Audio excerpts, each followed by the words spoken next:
Hello again to another Agakala reaction. Today we will be watching Poles of Inaccessibility from Open Atlas. Let's just jump into it and see what's going on with the Poles of Inaccessibility. I'm guessing it's something that you can't really access really easily, so let's just go. Did you know that there's a point on Earth so remote that explorers once left a Lenin statue there just because no one else could reach it? Welcome to the Pole of Inaccessibility, the ultimate middle of nowhere. Hi there, welcome back to Open Atlas, where we dive into the most fascinating corners of the world. That is cool. Today, we're going to be exploring a place that's not just far away, it's farther than far. The Pole of Inaccessibility. But what does that even mean? Where are these elusive points? And why are they so important? Stick around as we uncover the hardest places to reach on Earth, and why they capture the imagination of adventurers, scientists, and storytellers alike. Don't forget to like and subscribe for more explorations into the planet's most intriguing places. Let's start with the basics. A Pole of Inaccessibility, or PIA, is the spot on land or at sea that is the farthest from any coast, making it the most difficult to reach. These points vary depending on whether you're talking about continents, oceans, or even entire planets. Think of it like this. If the Earth were a dartboard, a Pole of Inaccessibility would be the hardest bullseye to hit. But here's the twist. It's not always where you think it is. And reaching these places is a lot harder than just drawing a straight line on a map. Oh, that was quick for the ad. Well, I'm guessing there will be some places that they're kind of like maybe Amazon River and Amazon Delta, somewhere in Siberia, Arctic Circle, and obviously Antarctica as well. So, are we like maybe in like not even 2 minutes into the video and we already have an ad? So I'm not entirely sure where they're gonna take us, but we will, I guess.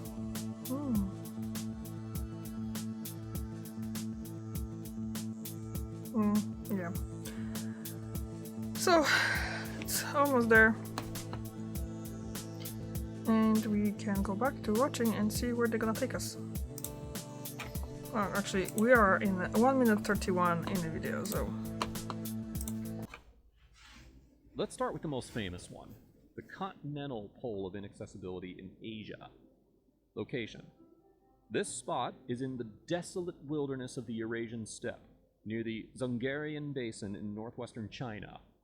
It is roughly 2,645 kilometers, or 1,645 miles from the nearest coastline, making it the most landlocked place on Earth.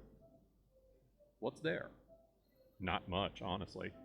There are no cities, no bustling trade routes, just vast, dry plains and a few scattered nomadic herders. Reaching this point is no easy task, thanks to the harsh weather, lack of infrastructure, and sheer remoteness. Cool fact. Some researchers claim that this spot isn't 100% accurate due to discrepancies in coastline measurements. So, while we know that it's somewhere in this area, the exact location is still up for debate. Next, we have the Antarctic Pole of Inaccessibility, the holy grail of remoteness.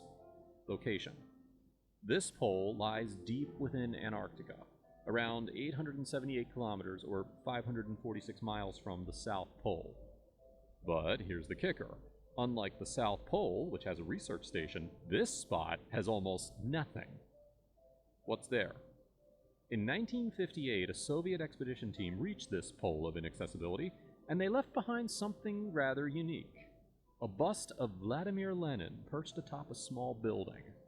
Today, the statue still stands, staring out into the endless frozen expanse, as a kind of eerie reminder. It's kind of interesting how the picture here. Why is it so hard to here, reach?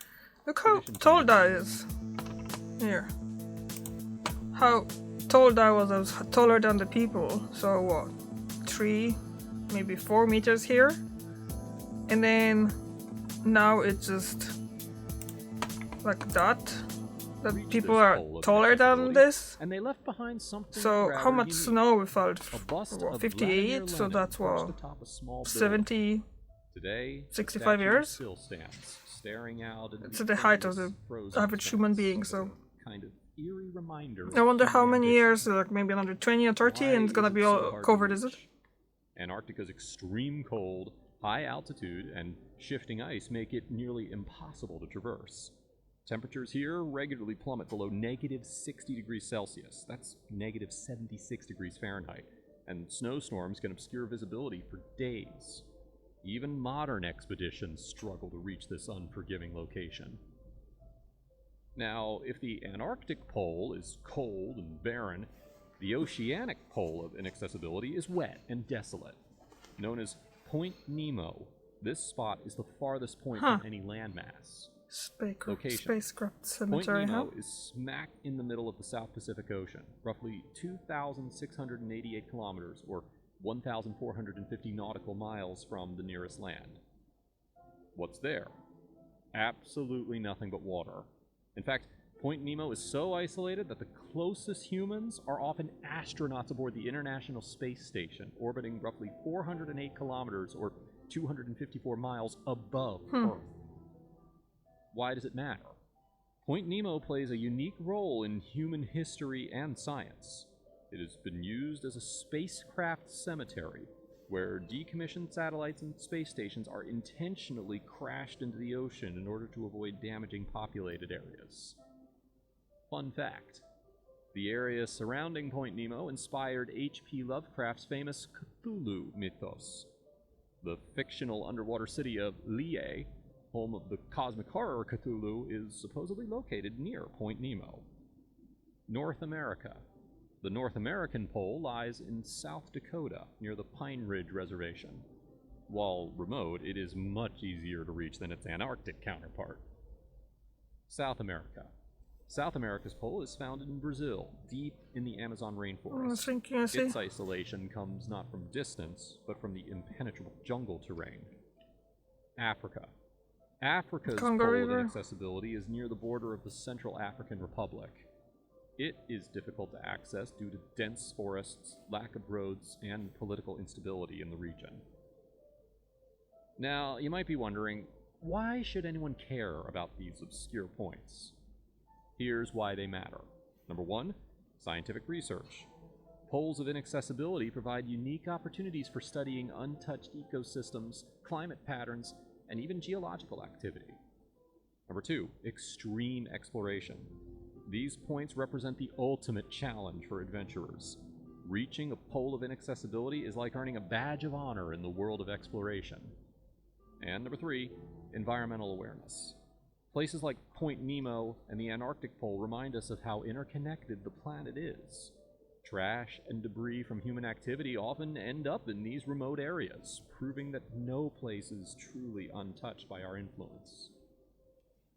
Reaching a pole of inaccessibility is no small feat, and here's why. Number one, harsh environments. Whether it's the freezing cold of Antarctica, the vast ocean surrounding Point Nemo, or the suffocating heat of a desert, these areas are designed to push humans to their limits. Number two, logistical nightmares. Getting to these locations requires advanced planning, specialized equipment, and often millions of dollars in funding. And number three, isolation.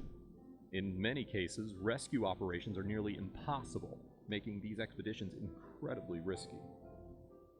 So, why do we care about these remote, hard-to-reach places?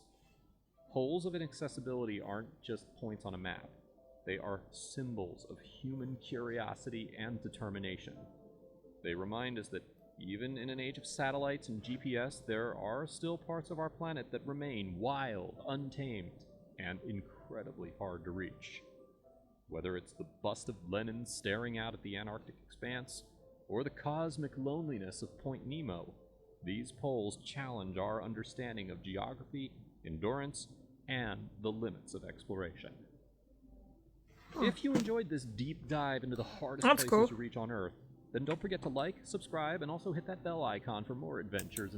That was cool. I mean, I'm probably never gonna see any of those poles. because...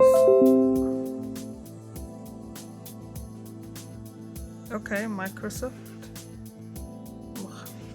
Probably never gonna see any of those posts, because why would I? I would probably love to if it would be easy, you know, taking a flight there and going back and stuff like that. But no, I understand that they're called poles of inaccessibility because they're inaccessible for regular folks. So, like he said, it costs millions, thousands, if not millions of dollars to get there, especially with, like, let's say, Antarctica. It's not easy fit to go there. But I wonder if there's a person who decided, I wanna go to those places. Or if there were people that there probably is someone who was just like, I wanna go to the places that no one else could go. So, that was a quick one. So, thank you very much for watching, and I see you tomorrow. Bye!